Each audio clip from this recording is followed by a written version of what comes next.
but you're going nowhere. Don't blame me for what you've done, 'cause I know that you were having fun. Welcome to the Clarified Realty Podcast, exposing the real estate secrets your agent doesn't want you to know. Here's your host, Tom Clary. Well, don't you just walk away. That's when I'll say. Welcome to Clarified Realty Podcast. I'm Tom Clary. I'm your host. I'm a real estate agent here in the beautiful state of California, Los Angeles to be exact. Here with my co-host, Ron Bruno. Ron, how you doing today, sir? I'm doing great, Tom. What a beautiful Friday afternoon, let me tell you. It is beautiful. We are here in WeWork Burbank, overlooking the wonderful hills, and can't see any landslides out there. No, But, not here now. not today, but Yeah. I did see that one video. I know of the car that was being chased down. My God. My dear it God. hit the back of him, Yeah. and he hydroplaned all the way down. Yeah, he said he couldn't drive. Yeah, no shit, you couldn't drive. Completely lost control of the car. Right. And then as he was going down with his girlfriend, careened down, he saw all these other cars crumpled, he said, like tinfoil. Oh my gosh. I couldn't even imagine. That's insane. Yeah. No, we've, to give you a little snippet in time here, if you guys are listening to this later, this is in mid-January when we've just had we had the big Thomas fire. Now, the interesting thing Massive about the Thomas Thomas fire. fire. That's the one in Santa Barbara. Right, in Santa Barbara. Yeah. On the way here, I heard on the news, it was literally today, they said, well, it's now 100% contained. It's like, Oh, just now? what are you talking about? That's been like burning since like November. What are you Right. talking about? It's still burning. And we had 3 rains since then. That's crazy. Yeah, but now it's officially it's contained. We don't have to Yeah. worry about it anymore. Okay, that's good. But now the mudslides But are yeah, now a thing. and that's a big thing. That's a real it's danger. so far as we talk, it's 15 people have been found, passed away. That's not good. Crazy. I think 40 people are missing. One of them in the Montecito Inn. I guess the garage of the Montecito Inn. Oh, no. Yeah. Yeah. They were like, yeah, we found one over here. I saw Oprah's house. Oprah's house got it. Oprah- Even Oprah couldn't escape it. Exactly. You know? I think she has insurance though. I have a feeling I'm not I think too she worried will, about her. She will persevere. I'm not too concerned that Oprah isn't going to be homeless. Right. So we got some news today. Yeah, we do. So this is courtesy of my wife Karen. So she's a Thanks, Karen. yes. So now providing content for the website for the podcast. It's a family affair. family affair. It's Okay. a family affair. So this one is from she likes to read Daily Mail. Okay. Right. So her mom was British. So Oh, okay. the whole Well, that UK, makes sense. the whole UK thing. So she has her tea and crumpets and sits tucks into the There Daily you Mail go. every day. Exactly. So this one, the headline is, "What a welcome home. South Carolina woman, 75, returns from vacation to find strangers living in her house after they were duped into renting it for $850 a month in Facebook scam." Oh my God. Really? Like on the Facebook stores or whatever that Facebook, Craigslist, but for Facebook. There you go. So somehow there was a 22-year-old by the name of, let's see here, it's Catherine, or where is it here? So Rosie Riggles. So apparently she sent some realtor $1,500 or $1,150 for a deposit. Yeah. Oh, Because she saw a Facebook ad for this great home in Beaufort, South Carolina, which isn't too far from where I grew up in Hilton Head, South Carolina. Right. And went ahead, paid it, and then from there started to rent the house for $850 a month. Wow. Yeah. And apparently the 75-year-old woman who owned the home bought the home in October and hadn't moved in yet. Oh, wow. So there was nothing in there. So they walked. It would. If you rented a house and you walk in and it's fully furnished, you're like, whoa. Well, that's what they said. They said it comes fully furnished. Oh, my And gosh. they took the listing photos Oh, wow. and used it and reused it for the purposes of this scam. Diabolically brilliant, but shame on them. Exactly. Wow. Exactly. I heard this happen to it was someone who actually worked in the mortgage business. He apparently, with a couple of friends, he saw some ad. He answered the call and it said, rent this home in the Hollywood Hills. Yeah. So they moved it in. The home was vacant. Wow. It was completely vacant. Yeah. And the cops came and they took him to jail. Really? Because they thought it was trespassing. Oh, my and he's Lord. like, look, someone rented this home to us. I've heard about this scam before, but I never heard it go to the full on, because I'm wondering now if there was any kind of did they have any trouble getting them out? Right. Because, here in California, they protect, tenants even when they don't belong there. Right. So I wonder if they were able to kind of stay there. Yeah, I don't know if the Daily Mail goes into all of I know, right? the follow-up with that. As an agent, I'm thinking about all the horrible turns this thing could take. So I mean, there is a reason. If you're buying a home owner-occupied and you have 60 days to actually live there, right? So that's what the lenders, but this is one of the reasons why they want you to occupy the home. Wow. Right? They don't want you to just buy a home and then, one day move into it. Right. An empty home is a target. Right. Right? So that's something you have to be careful about. Well, there you go. Anything else? No, that's it. That was a pretty good one. Short and sweet. Yeah, I love that. My wife sent me the. By the way, this has nothing to do with real estate, but I thought I'd mention it anyway. The woman who brought the dead Christmas tree back to Costco. I saw that. That's funny. Merry Christmas, everybody. Exactly. If that doesn't say Christmas, they want a refund because their Christmas tree died in January. Gave it to them. They gave it to them. Oh my god. They shamed her. They said. And the person who was like sharing it on Twitter, she even turned around and said, "Really?" And like, yeah, really? I'd be sharing that on Twitter for God's sake. I mean, it's good advertising, right? That's absolutely. I mean, they actually, in a weird way, it's probably really good for Costco. Absolutely. Because they're known for how liberal they are with their returns. Yeah, well, I mean, you look at Nordstrom, right? So Nordstrom, for years, even items that weren't purchased at Nordstrom, they would take it and issue refunds. Right. Well, that's how the was it the off rack or whatever, or the rack? The rack. Yeah. That's what the name comes from. The Nordstrom's rack. It was literally what they would put in the rack in the back room. Right. And then they would just sell it as like a second or something like nice. that. You just buy out, so it's a nice, flip, right? You just go to Walmart, buy a bunch of stuff, and then return it at a premium value. Exactly. At Nordstrom. I don't like the way you think sometimes, Ron. It makes me worried. You've got some sort of, secret lair with there's no secret lair. Sharks with lasers on their freaking heads. Excellent. Yeah.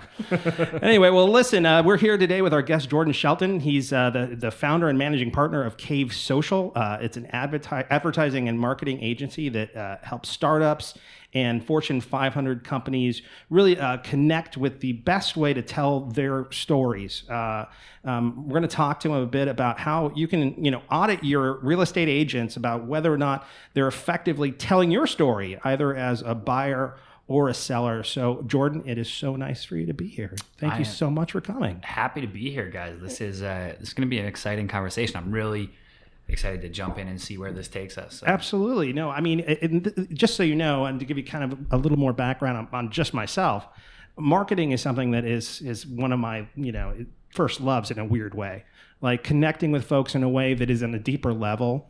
And when I first started going through your information and finding out more and more about you, I saw that we were on a very parallel kind of course here, that we're really talking from the heart, really like coming from a place that isn't about sales necessarily. It's of course where we're going to, but it's really connecting on a deeper point, don't you think? Completely. And I think it comes back to good marketing doesn't feel like marketing, right? It's the bad marketing that we see where it's just like, it's in your face and you're like, it's salesy. The same way good sales doesn't feel like sales. It feels like human connection because it is. Yeah. And you can do that through storytelling. You do that through building relationships.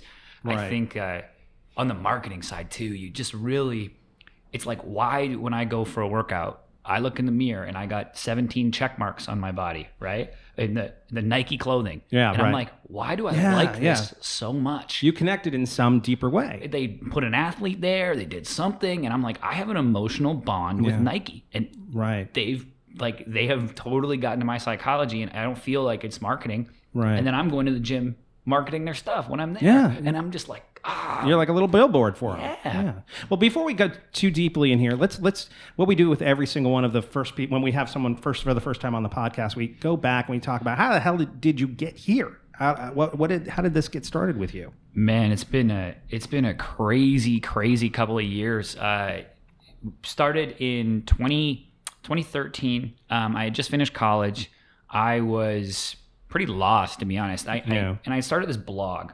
And the blog took off, or so I thought, right? And it was taken off for building traffic. Me and one of my college buddies, we're just like totally doing this as a hobby. And at a certain point, we see this offer to buy season tickets to the Florida Panthers. Oh, okay. And I'm in Toronto at the time. Right. And the Florida Panthers, a hockey team in Florida, we see this offer. It'd be like the equivalent if getting season tickets in Toronto is impossible. It'd be like getting Lakers season tickets in LA or Knicks in New York. Okay. Like Toronto, High demand. just we're priced, I'm 23 at the time. Like I'm priced out of that, right? So I'm like, okay, I can be a season ticket holder for a hockey team. I think I got like a free jersey and you get to go on the ice and all this stuff. Oh, wow. We get this, we buy the tickets. Over the next 4 months, we're tweeting at the team. We're like emailing them, demanding trades. We're just trying to give the tickets away. Nobody would take them because, it's Florida and it's hockey. Yeah. So fast forward 4 months of us trying to do this. The team actually catches wind via social media that we're doing this. Interesting. And they're like, guys, come down. We'll set you up in the owner's box. Where we meet the owner. We get food, drinks, everything, you name it. Come back, write the story, hit publish. Somebody submits it to Reddit. I wake up the next day and my phone, like, have you ever had one of those days where you look at your phone and there's like 85 notifications and you're like, somebody's dead. Yeah. like something that can't be good. This is not good. Yeah. And it was my BlackBerry. I'm looking at my BlackBerry. Well, this is a while ago then. Yeah. And we're in Sports Illustrated, ESPN, top of Reddit. Jeez. And we thought we had been doing pretty well at this point of getting traffic. Our site traffic doubled overnight. Wow. So, and to put that in perspective, we totally got up to 1.2, 1.3 million views. Yeah. And it was just like this whole world that I had no idea like what to do with. We didn't make any money on the post, anything. And my aunt, who was in PR at the time, she just gave me this like, hey, do you know what you did? And I was like, no. She's like, that would have been worth like $250,000 in exposure for the Panthers. Wow. And I was sitting there, just graduated college, and oh man, I wish you could go back and see my face. I was like, my face would have hit the floor. Yeah. But that's when it clicked for me that if you can tell a really great story and connect with people, we had connected with other Canadians who felt that same struggle of like, I'm never going to be a season ticket holder. Yeah. We also connected with people in Florida to show like, hey, like this team has something going on, and it was cool. Yeah. So right there, I said, let's start telling stories for brands and let's do this. And we switched. We started the agency. We started doing social media, blogging, content creation, a lot of this for brands. And we coincidentally got a client in Florida that led us to opening our office. There you go. Right down there. We were there for a couple of years building the agency, and that's when we got into real estate. There you go. And real estate marketing, and starting to work with some of the portals, some agents and brokerages around the U.S. We take like the statewide brokerage and we'd help them with their marketing and storytelling, and it's led to. So let's just take a little break here and let's talk about, you're talking about real estate marketing. What do you think that really, what does that entail? Like try to define that for everybody out there. So I think that who isn't a real estate agent? Yeah. So I think real estate marketing, typically people think that's the marketing of a home or marketing of solely an open house, right? Where really it's a personal branding exercise for the agent. So when you're this consumer, that agent that you like more than the other one, or if you see that face on Facebook and then you see it also on a bus bench ad and then you see it at the local networking event or at the T-ball thing, like that's all marketing. That's all real estate marketing, and it's helping that person and that agent develop their story. And it's all about building the connection. So for me, real estate marketing is, you have the house, that's one part of it. Yeah. But it's really about understanding the neighborhood, right? What people want from their home and neighborhood, what they want for, hey, if I'm moving in and it's a place where I'm moving in with my significant other. Yeah. Okay, that's a pretty big life moment for me. Yeah. Like, how do you market things that are significant to me in my context? Right. Right. And looking at agents who understand that, who are probably in the same space that I'm in. Yeah. Right? Because I'm sitting here, I'm 29 years old. Am I going to see things the same way that maybe a 62-year-old agent does? Right. I don't know. Yeah. And what's interesting is that one of the things that when I was back in the film industry, a lot of the folks that I worked with, it's interesting was watching them see how much they took into consideration what butt is going to be in the seat. Not just that there's going to be butts in the seats. You hope for an audience, right? But they're literally thinking the next level is, how is that person going to react differently than the next person next to it? And is nobody going to react to this? You know what I mean? Exactly. And this is something like I've said all the time. I'll ask them, I'll say, what's your target audience? And they'll go, everyone. And I'm like, no, it isn't. No. Like Even for a house. no, yeah, for Even house, for a house.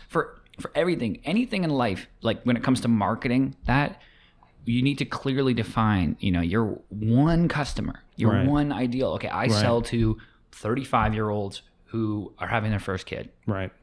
And then because guess what? 35-year-olds with one kid talk to other 35-year-olds with one kid. Yep. And you can build your entire base out of that. Right.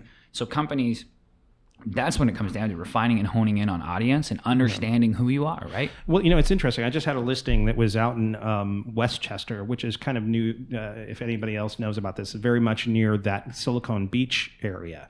And when I was, talking to the owners and how I was going to be going out there and selling and telling that story of that house, it was very important to me to also communicate to them the audience I was going to be targeting.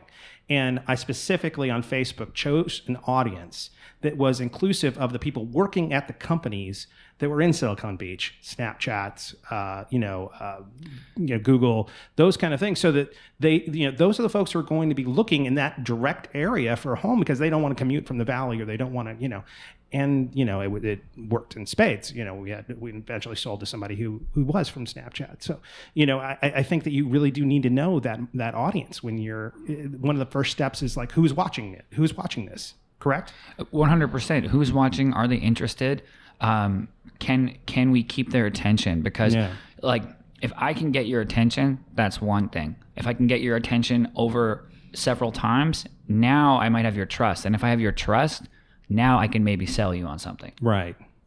And that's the whole thing is getting down that funnel. Because look, somebody who runs and is at the mall and does something crazy and they jump down the escalator, they got your attention. But like they didn't do anything constructive for the world. Yeah. I always I say, if you tell a funny joke, that's a funny joke. You tell 5 funny jokes, you're a funny person. Right. And that's the difference. Right. We want to be seen, as the funny person or as the trustworthy person or as the cool person, whatever your brand is, whatever you're doing, or as the person who sells to tech savvy people in Silicon Beach, right? Whatever you're going to be, you want to be seen as that. You have to do it consistently and tell that story consistently. Yeah. I mean, there's a certain level of contradiction. And when you're, especially when you're on the seller side, where in order to make a connection with the person who wants to sell their house, right? Nobody wants to be sold. They don't want to have somebody advertising in a way that feels like advertising, right? But at the same point, then they're going to turn around and tell that person why aren't you doing this? Why aren't you marketing to this? Why aren't you using? But that's not how they got you, right? So you have to kind of have faith, generally speaking, in how they turn around and market. If they've got you from some way other than just barraging you with advertisement, then they've connected with something inside of you. And so you should trust in their way to tell that story out to the public. Completely. And marketing is one of those things where if you go major in it, get a degree, work 10 years, it doesn't matter because everyone in the world thinks they've minored in it. Yeah. So it's one of those things but they articulate that exactly. Like, look, there is a plan here. I have the credibility. I have the track record. Right. We're going to do this. Right. And a lot of times too, if you're upfront with the seller and you're able to explain what you're doing, because there's this whole other thing and this other side of marketing and marketers where they're this smoke and mirror marketer, or they say like, we have the magic code that we're going to put on the website. Right. And it's like, all right, man, like that's hogwash. Like that's not a thing. Right. You know what I mean? Like we all have Google. We can figure out what's happening here. What I love is when in the sales pitches, when they say things that are like, obviously you can tell they don't know what they mean.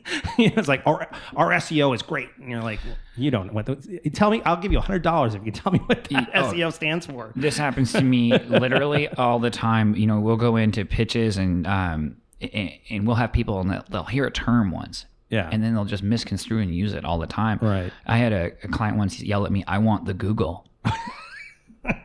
And I was like, all of it? Yeah. I said, well, I mean, I don't have that today. I mean, we don't have any of the Google in stock, but like, let me check the shelf. I'll place an order and get you some Google. But that was one of those prime things, or the SEO or the juice people talk about. And I'm just like, there's these terms that you hear. If anyone says they're like a wizard, they're the guru. Yeah. That's the number one sign that you're not. Right. Like it's kind of like if someone runs around saying that a lot of marketers and a lot of entrepreneurs will go around and say like, I'm so self-aware. And it's like anyone who's self-aware wouldn't be out yelling, I'm so Yeah. self-aware, Right. right? Like, so you could see those contradictions. Right. So if you were kind of, let's kind of sit in the seat of the folks who are, let's start with buyers. What are you looking for in terms of an agent and how they are marketing themselves?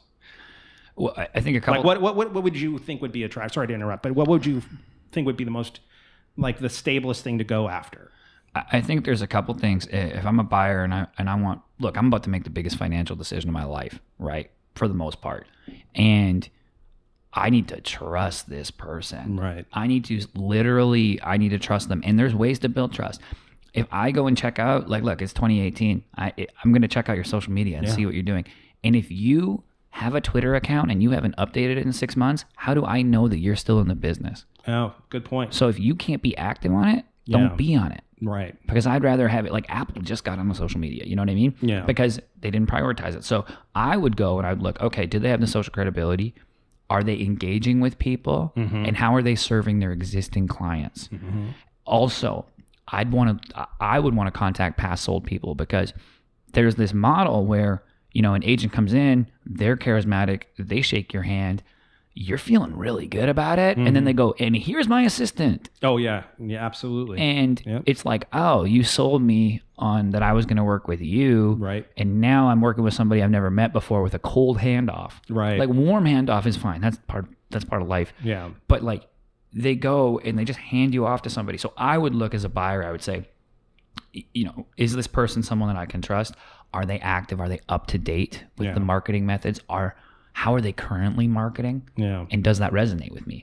Right. And I would also say that probably a big key thing is a knowledge of community, right? I mean, when you say that we kind of had a brief chat before this where we were talking about how it's so important for it to be less about that agent, like their advertising and their marketing to be less about the agent than about what they can provide to you in terms of expertise and the community and knowing that community. 100%. And they are the local expert. And it's one of these things where 85% of buyers and sellers say they would use the same agent twice. 15% do. Because the problem is these buyers and sellers, the agents, they see people, they make the sale and they're on to the next commission. Right. And they forget that, no, this is a real human you just interacted with. This feels like a person that should be your friend and like you should be cordial with and you should be keeping up and in contact with. And in a real way, and a real connection. Because I think people can sniff out that fake stuff too. Like, you know, I mean, I see these, you know, advice blogs, you know, for realtors saying that, you know,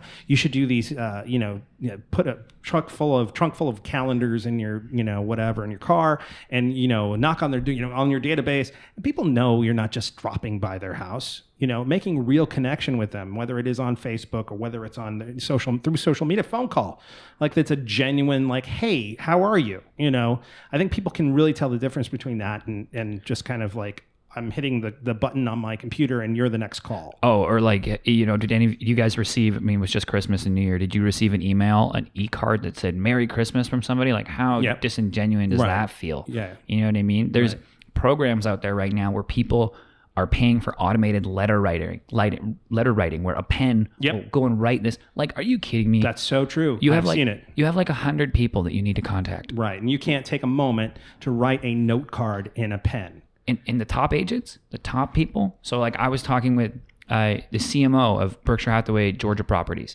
and he said he was at IBM, this top sales guy. And I said, what do you do? What's your advice to, you know, agents? Said, look, every single day, block an hour and a half and call the people you know and actually just see how they're doing. Don't sell them on anything. Just send them an email. Send them just be a How's human. it going, Stan? Yeah.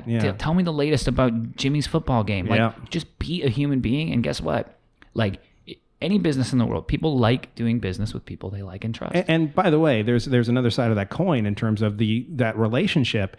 If they can have a one-on-one relationship with you, that's helpful on the other side to the seller's agent, because they can connect with that person. It shows that they're not some sort of misanthrope or some sort of like, you know, I just come in here and I do the deals, and, you know, if they can connect with you, then they can connect with other people, and that's a good sign, because transactions can get so, you know, negative and bad, and things can go wrong, and you want someone who is personable enough that they're not just gonna like, left them, and screw that and make things worse. Yeah, you want someone who has your back, Yeah. and that you trust to, like your agent, you want to trust them to vocalize your needs and wants to the best of their ability, Yep. right? Yep. And if they're going in like a huckster, Yep. and you're not that person, Yep. it's like this person isn't a representative of you. You know what I mean? Ron, you got something? Yeah. So, I think another layer of this is also the quality and the substance behind that particular person. So you can go out there and you can create an Instagram profile and you can say, hashtag $1 million listing or hashtag $1 million agent. But if that's not who you are and you're just starting out, then you are doing a disservice to yourself, but you're also doing a disservice to the entire community. I'll tell you a quick story.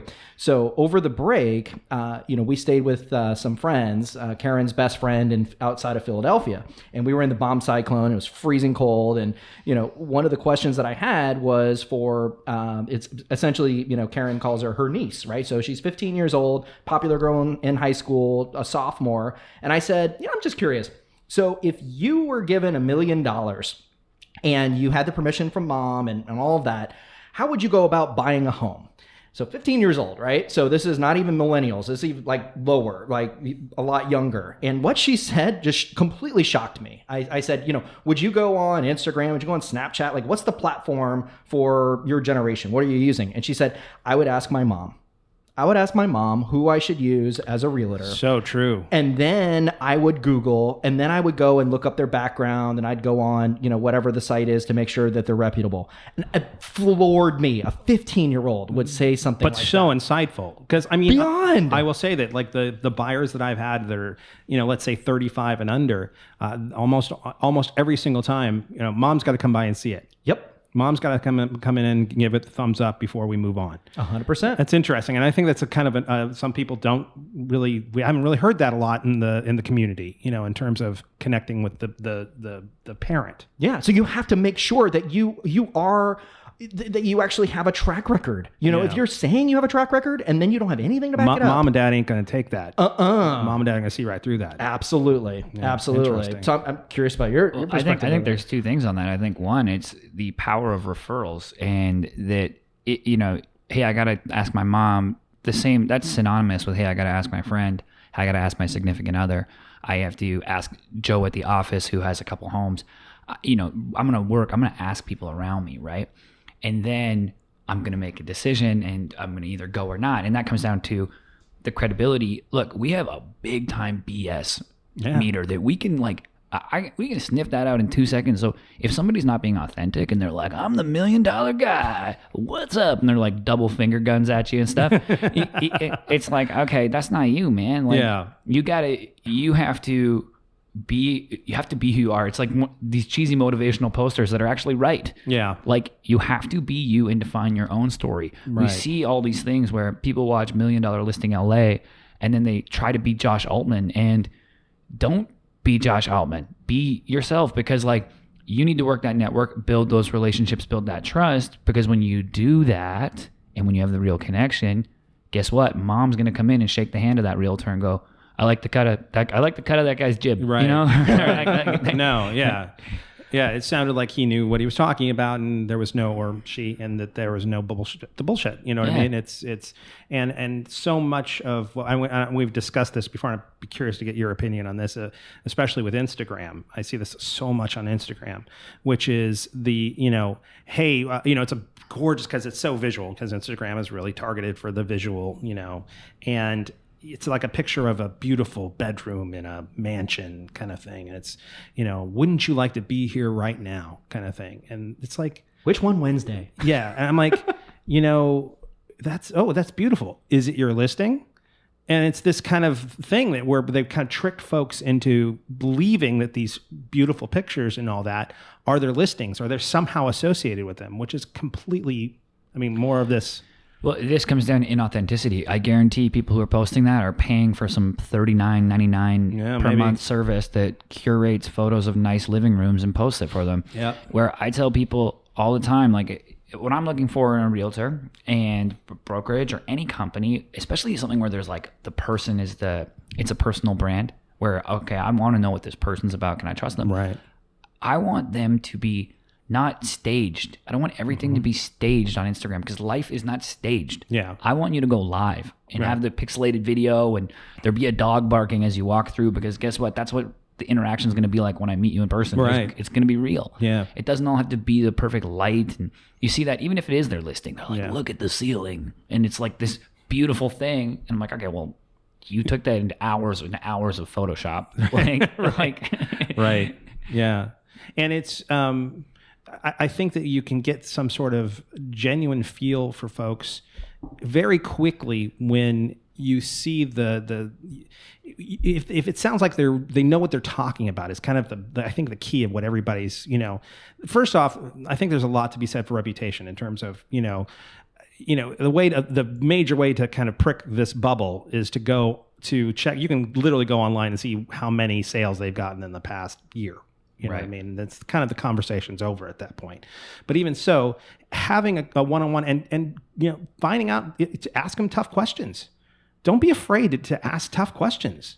If they don't have an answer, they're like, that means that there's a good chance. I mean, look, I haven't seen everything in the world, so I'll be the first to say that you might catch me on a bad day. But for the most part, they should have a good, 80 to 90% of the answers for you. If you're asking questions and they're like, that's a really good question, they're like, trying to twist and turn and get away from it, I think that, you think it pretty much have your answer, Ray Dalio, who just came out with the book Principles, and he's seen as, the Steve Jobs of investing, and he's wrote this whole book, and he wrote about degrees of believability, and that you have to have a degree of believability in anything. And that means you need to have 2 or 3 past successes. Yeah, absolutely. To your name that say, hey, I've done this before. I've walked this walk. I've taken, it's funny, like good experience comes from previous bad experience. Yeah. Right? You want that person who has seen that arrow coming. Who's lost some sleep. Yeah. Who's had that night of like, oh my goodness, the contract didn't close. Happen? Yeah. And they know how to avoid that now for you. Absolutely. So, that degree of believability is so huge. Yeah. Past sales, online, going and looking at reviews, asking people around you who they've used and if they like that person, right? Yeah. That's still, referrals are still gold. Right. Yeah, it's so tempting to go out there and today I've got to go out there and I've got to market and I've got to call agents, I got to call my referral partners, financial advisors and all of them. I don't have time to deal with these conditions, but it's so funny because yesterday I had this massive gotcha in the middle of a transaction that I'm dealing with, and I'm like, oh my god, I got to deal with this now, and it's it like kept me up at night, and I'm like going through all the regulations and everything, and I'm like, I should just push this off. But I'm like, no, people know that I go deep and I get into the guidelines and I dive deeper. And yeah, I'm missing out on that opportunity to set up meetings and all that. But you know what? This is my reputation, right, as a professional. So, we did the hard thing and we ripped off the Band-Aid and went right to the underwriter and asked for the advice, and we were fine. Yeah. Right. But there was that temptation to be like, all right, I'm not going to deal with it. We'll just let it go. The weekend's coming up and I'll just deal with it on Monday. But I'm like, no, screw that. I'm going to get into it now because my reputation is at stake, and I tell people that I go into this detail. So you have to be true to your brand. Yeah, and by the way, I think that buyers and sellers, just the general public, don't understand how much of a realtor or a lender's time is spent selling themselves. They're always trying to reduce it. And that's when you get into the unauthentic stuff, like what we're talking about in terms of that, person you pay for, $40 a month to post pictures on your Instagram, But at the same point, that's how you get away from authenticity, isn't it? Completely. Look, to be great at anything, any job, it takes serious amounts of time and effort. Everybody wants this silver bullet, right? Right. And it was Biz Stone, the CTO founder of Twitter. He says, you work your ass off for 12 years and you wake up and people call you an overnight success. Yeah. And that's the same thing when it comes to the realtors, the lenders. They have to go out there. Their food on their table depends on their personal relationship. So guess what? You need to create more, and you need to really double down on existing. And I would even say quintuple down on your existing relationships. Right. Because that's what's going to be that leads you to the thing. And that's how you're going to, when you're a buyer or seller, you're going to ask people, hey, at a dinner party, who is a realtor? Who can I trust? And here's the other side of this. Everybody loves having a person. Everybody loves. Yeah. I love having like my car guy or my tax lady. Like, oh, trust me, I gotta hook you up with Sharon. She's amazing. Yeah. That happens all the time in dinner parties. I tell realtors and mortgage brokers and every company, you're making your next sale right now. Yeah. People are talking about you or they're making an opinion about you right now. Yeah. While you're listening to this in the car as a buyer and seller, like somebody is selling you something. Yeah. You drive by a Coca-Cola billboard on the side of the road right now. Maybe you're driving by, you see one of those. You're not ripping across 7 lanes of traffic to go chug a Coke. Yeah. But the next time you're thirsty in 7-Eleven, you might buy one, right? Right. So Yeah, you don't go to somebody and say, "Oh man, they've got great marketing." That agent, they're such a great marketer. You're like, "No, they saved my ass, right? They did an amazing thing, and they were able to turn this around quickly. We were able to get in, and they saved us from disaster." But I will say that for agents, it's kind of underemphasized for what people look at in terms of. I mean, you kind of do want someone who's a good marketer who for you is a buyer and a seller. When you go and you're going to be putting in your offer, you want someone who's quote unquote marketing you to that person. I mean, even that's a different side of it, though. Yeah, but it's sales in a different way, and it's telling a story in a different way. But especially for sellers, if you're selling that house, quote unquote, selling that house, you definitely want someone who's an amazing marketer. In a weird way, you kind of want them to be good with their own marketing, but you want to still have an authenticity. It's because that's not going to connect with anybody. Well, we see people, people who put up price and they think that's the only value they have. So like, we're the cheaper commission, we do these things. Or then you even see in some markets, like seller markets, let's take Seattle right now where the houses are flying off the market, right? Okay, there's almost this thought, oh, I could do it myself, or I'm going to pay the least commission. Yeah, but you're going to need someone helping you buy in that market too once you sell. Yeah, absolutely. Like, what makes you think that person who is the big price break is going to be the answer for you to get the next house that you want? You want someone who, like, it's just you pay what you get for. I always say this too, when you everybody right now has one piece of clothing, one material thing that they paid a little bit more than they were comfortable for. Yeah. But they love that shirt. Yeah, they wear it all the time. And it's your top shirt. And you wear it, you find it every Saturday night, you're like, I'm breaking this one out. Yeah. And then every person too, has something that you cheaped out on and it broke or ripped or it washed and you're like, I cheaped out on that. There's no difference in anything in life. Why, if you cheap out and you want to pick somebody based on price, you're going to get that service. It's just, that's 100%. The reality. So in terms of, we now kind of looked at buyers. Now with sellers, what would you be looking for more on that side in terms of, I mean, look, anybody can fly a drone, but should they? Everybody, everybody can, run through with a video camera, but should they? So, I mean, I would guess that you would think that it's, and we talk about this in an earlier episode of the podcast, in episode 12, of telling the story of your house, is really someone who can tell a story, right? I mean, yeah, and it's not only the story of the home, but the story of the neighborhood. Look, I just moved to LA 6 months ago, unseen to the place I moved into, right? Wow. I didn't even see it. I saw 2 photos, but the person who helped me get the place, you know what they said? You're 2 miles from the beach. Mm-hmm. You're right next to Silicon Beach. You got Snapchat, you got all these things. Yep. And this was like, check. And I was like, all right, like, let's do this thing. You know what I mean? Right. Because I was sold on the neighborhood. Oh, it's a block away from the grocery store. Mm-hmm. Okay, I like that. Right. And then the actual property itself didn't mean as much to me, more that I knew at the very minimum, I was going to be in an amazing area. And there was, you start to hear it's in Venice, and you start to hear the stories of Venice and how, like, the history and the culture. And I was like, I just want to be part of, like, this Silicon Beach thing that's popping up.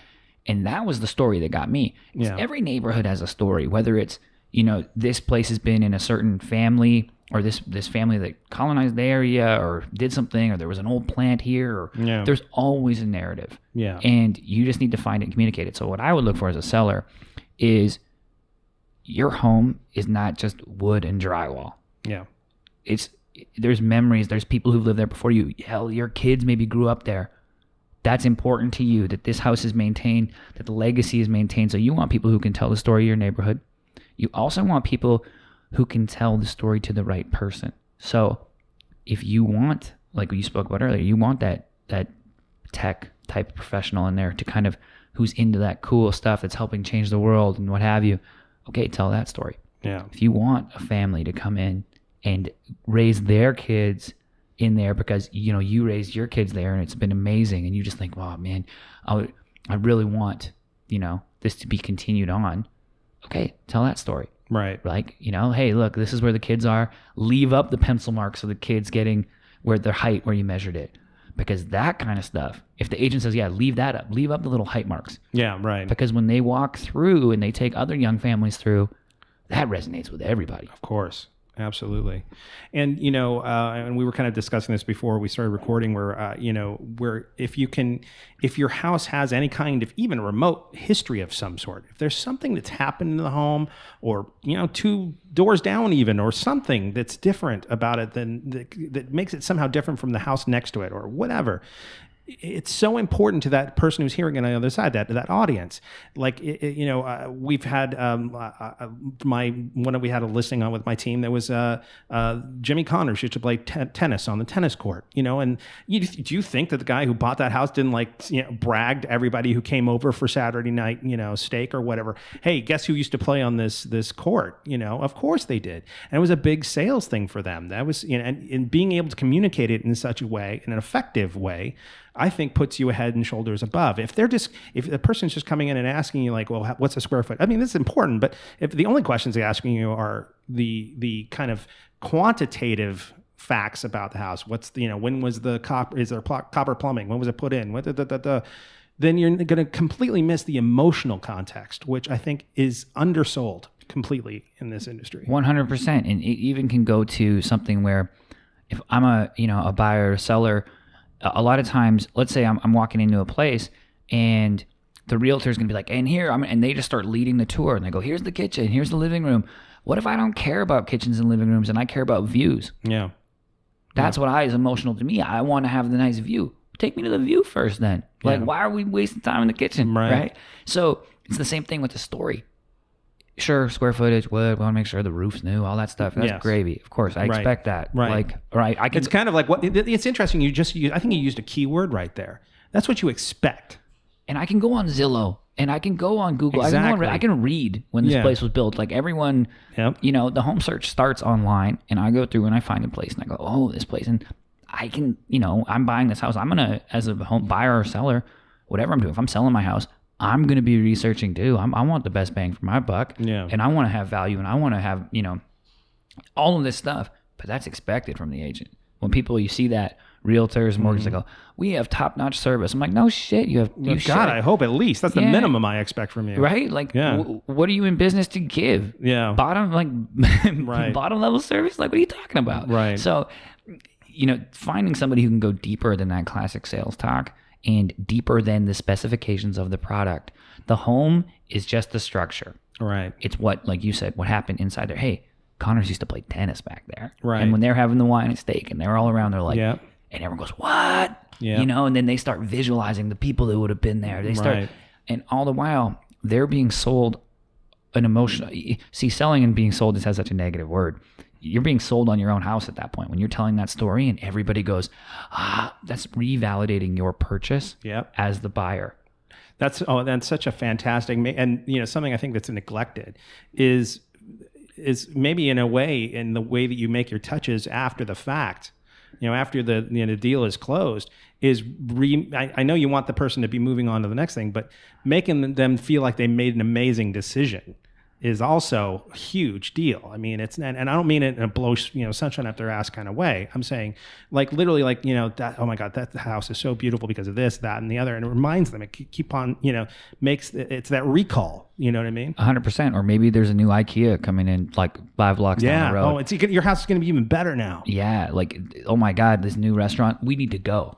Yeah, you know, I'm going to take you guys. Oh, that's awesome. Yeah, and you go, and if somebody can, this is another thing, if somebody can go and make a $60, $70, $80 investment in you, like, it's the gesture. When they go and they say, I'm going to take you for dinner. This new place opened up. We're going. Yeah. They're that realtor, that lender, that business person, anything, they're selling you again, really. But they're selling you on them as a friend and as a person that you can trust. And that's what you want. Yeah. And by the way, I'm not a big fan of the kind of idea of, you know, we're buddies. You know, I got a real estate agent who's my buddy. I think that's fake, and I'm not. But I do connect with, hey, there's no reason I shouldn't still be going out to dinner with you or having some sort of, connection. It's like, well, we spent some hard times together, or we had a great time together, or whatever it was. There's no reason to not take them to lunch and whatever. But the whole kind of fake buddy thing, I'm like, that's, you know what I mean? It's like that authenticity thing is 100%. I mean, you have to look. It's kind of manipulative, I think. Yeah. I mean, that is when people are doing that. I think there's a couple of words that have negative connotation. Like, look, every single interaction is transactional, and it has to be mutually beneficial to both people. So why would I go out if I'm the buyer or seller? Why would I go out for dinner with my realtor?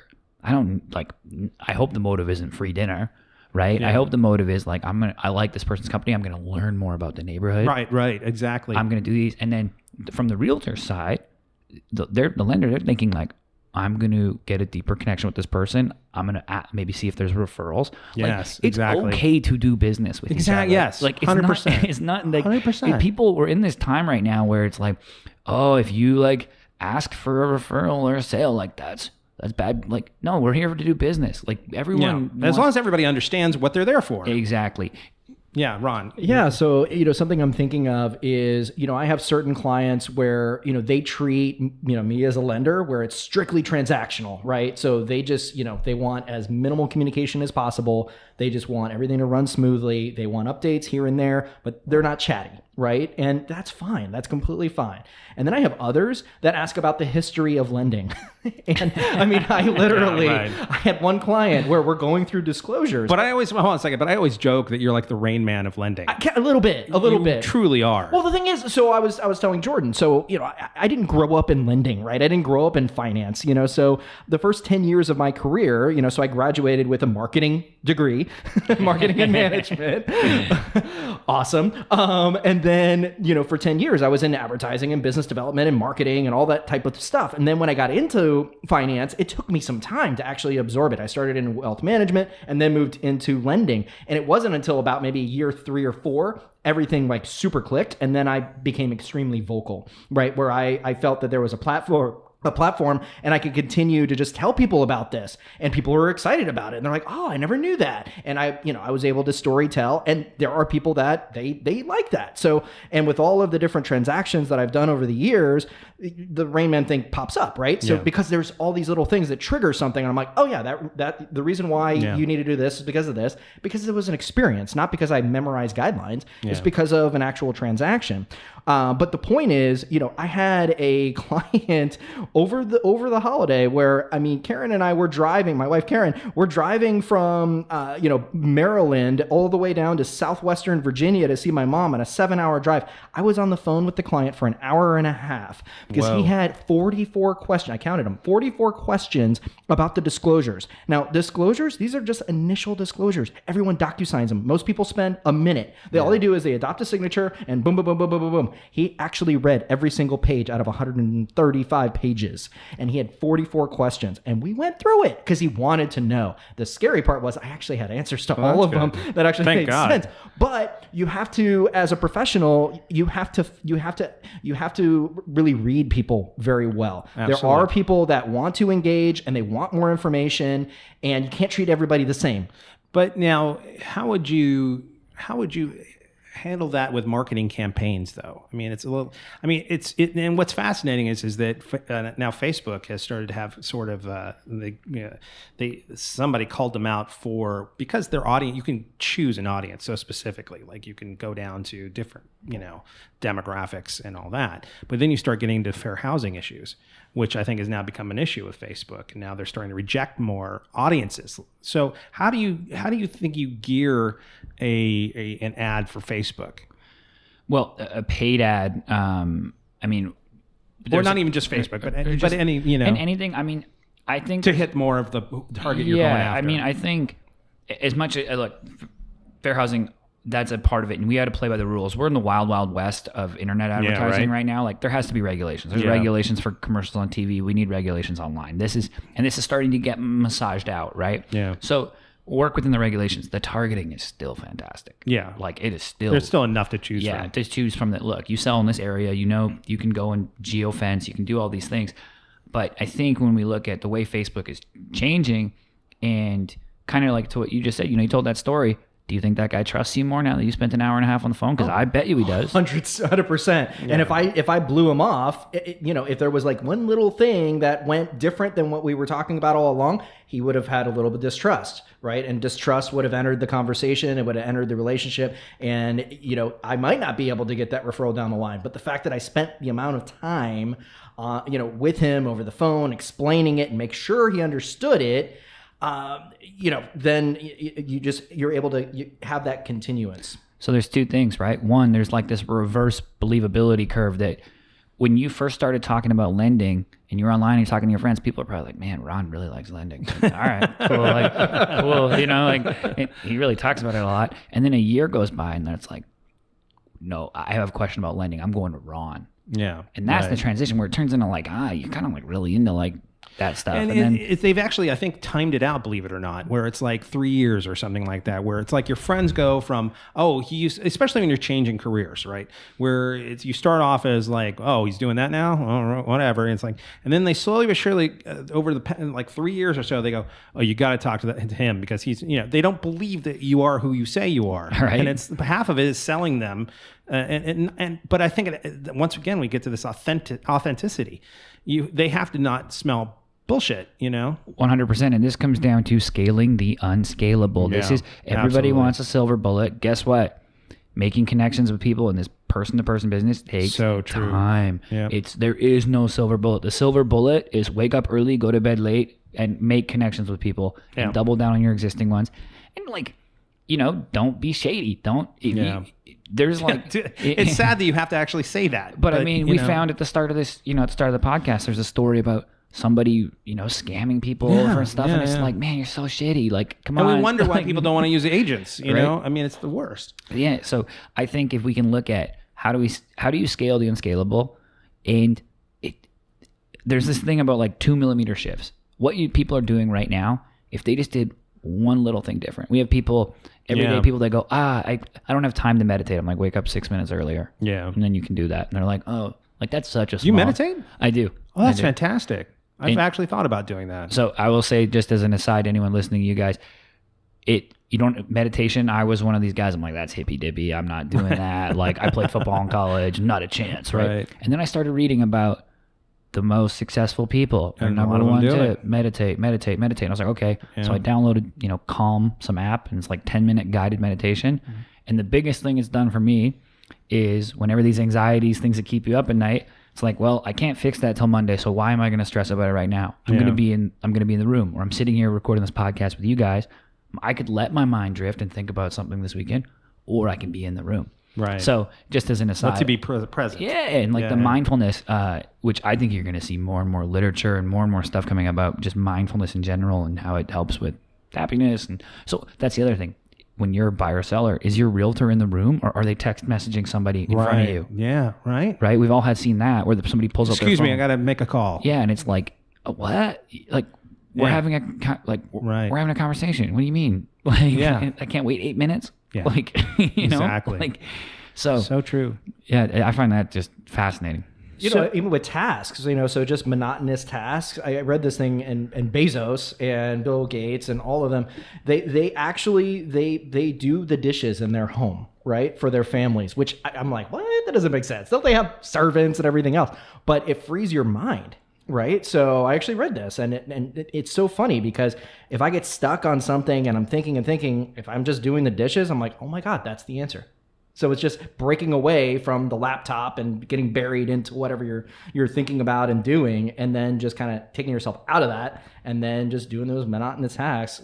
Creativity comes up. It's weird. So to kind of pull it back towards the marketing focus that I really kind of wanted to chat about here is, are there any kind of new technologies that are out there that you think are going to be interesting and intriguing that folks should be wondering if their agent's using? I think, yes, I think there are new technologies. However, I think we all fall victim to the latest and greatest shiny thing. And then they need to be in AR. They need to have drones. They need VR. They need all this stuff. And it's like, no, because so the buyer demographic, the 45 to 65-year-old demographic is growing the fastest on Facebook. Yeah.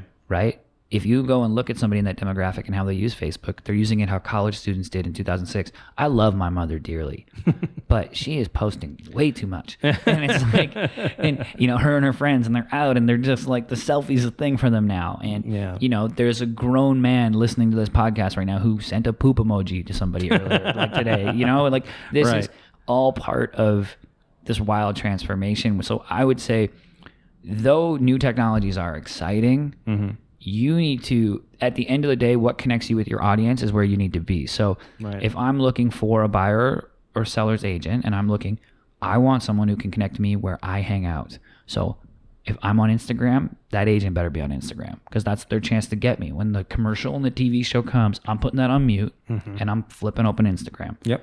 And that's where my attention is. You go to a Starbucks, sit there in the Starbucks for 10 minutes and watch what everybody is doing on their phone. Yeah. They're going to their Facebook, Instagram. They're reading these things. So I think, though new technology, I think you're going to see a ton of stuff with digital open houses. I think there's going to be major things with people being able to go and walk through open houses. I mean, the technology is already there, but you're going to see it more widespread. And by the way, I'm a huge proponent of that. I also kind of comes from my background in more the computer animation, visual effects thing, and I just recently came across one called Transported, which I thought was kind of interesting. But there was this company called Matterport that was around for a while. I don't know if you're familiar with Matterport, and it's kind of like puts you in a 3D model of the house, and it was very unwieldy from an agent standpoint. But this is a much more affordable thing that I can see so far, which is basically a VR, looking at it, going to your agent, or even doing it from your home if you have a VR headset, and seeing a home before you waste the time to go out and take a look at it. Well, this comes back to like Netflix versus Blockbuster.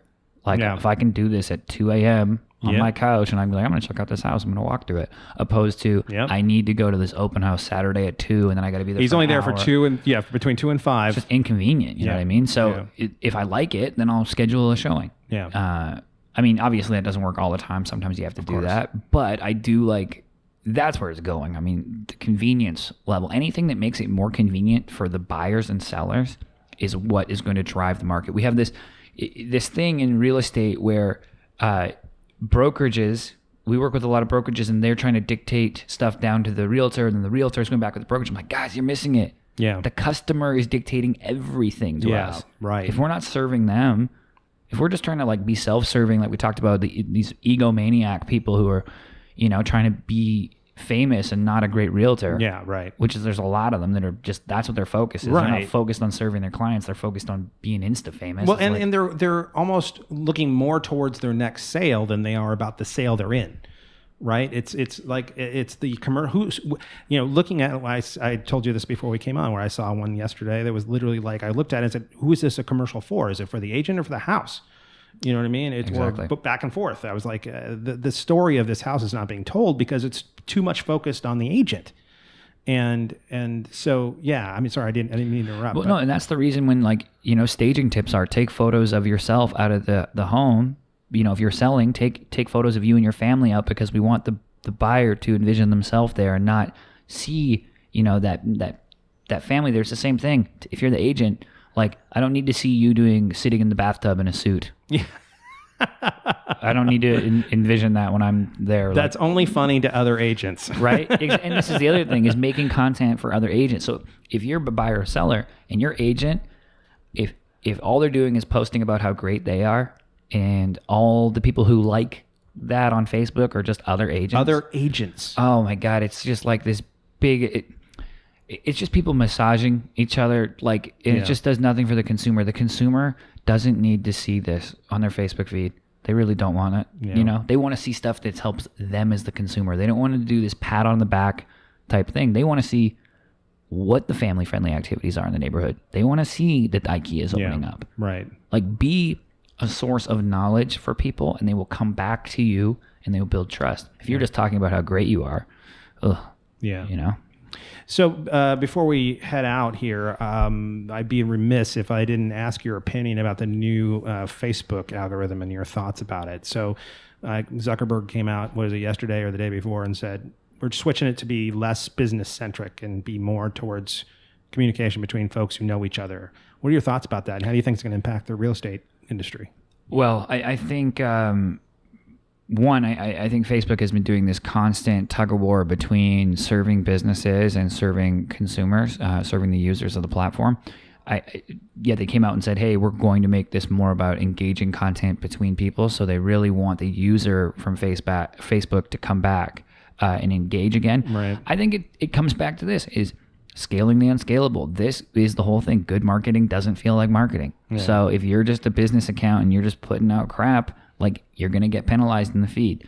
If you have super engaging content that invokes response from you and your network, that's going to continue to be there. I think from a real estate marketing perspective, it's a great advantage because you're working, like, people say these things all the time, like B2C, B2B. No, it's person to person every time. Yeah. And that you are actually there. You can use your personal brand. You can go, people can hop in. They're going to market real estate. They're going to hop into conversations on Facebook. They're going to try to engage, and they'll be rewarded for it. Yeah. You know, so I think it comes back to that building relationships thing, that you're going to see the good agents will understand. They won't be like, oh, I can't, you know, I put up this photo of my listing and it's not getting the reach anymore. That's going to be the agent who doesn't understand social media. Social media, the active word in there is not media, it's social. Social, yeah.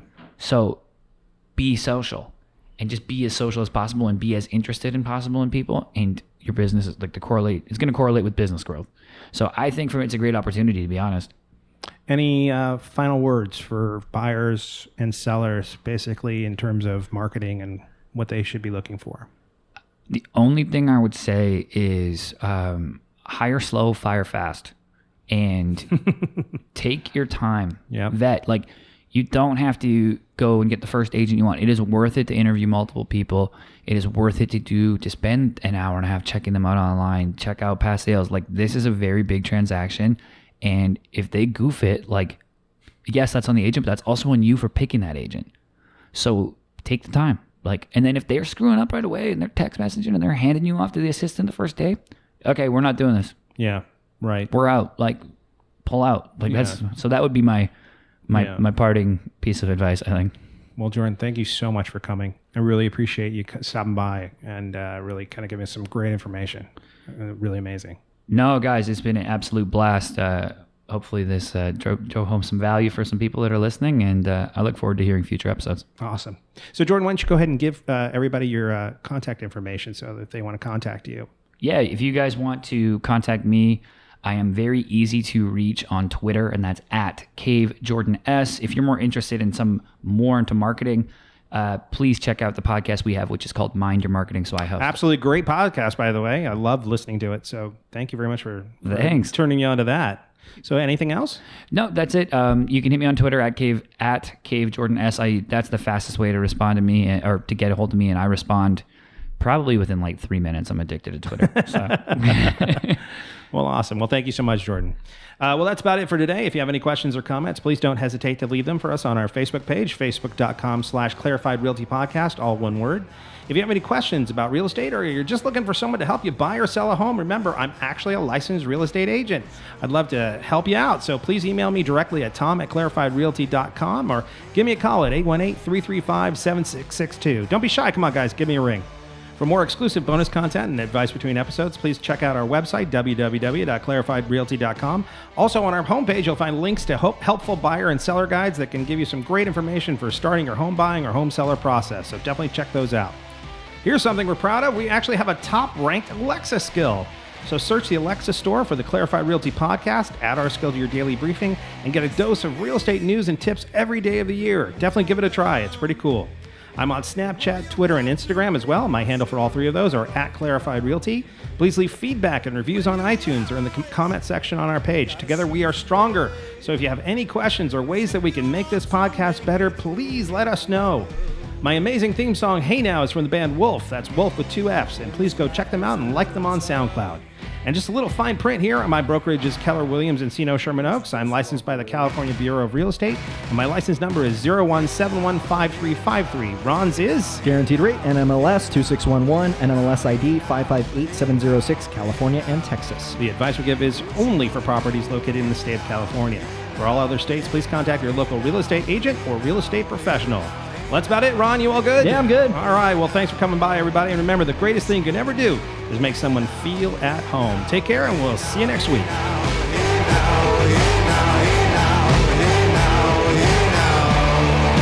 What you gonna do? Hey now, hey now, hey now, hey now, hey now, hey now, hey now, hey now, hey now. What you gonna do with your